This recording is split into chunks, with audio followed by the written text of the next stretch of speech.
Okay. So as far as videos go, you should only have to watch them once so long as you actually take good notes.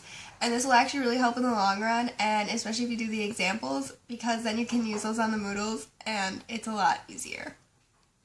It's important to make sure that you're always asking questions in class, mostly because you're learning through the Moodles that you're watching at home, or that you should be watching at home.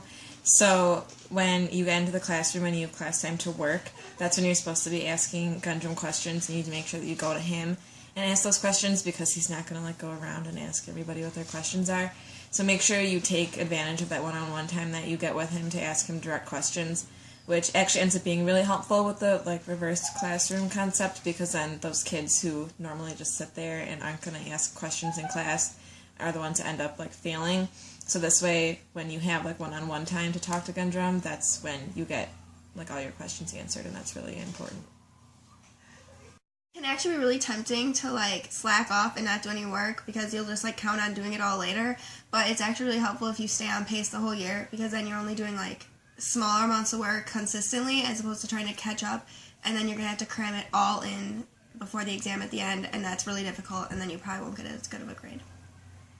Okay, so at the beginning of each semester, you're going to meet everybody who's in your class, and it's going to be really tempting to sit by your friends and to try and stay on the same pace as them.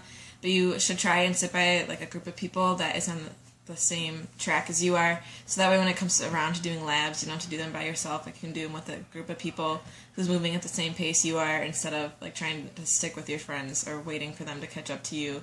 Just work with people who are at the same pace as you.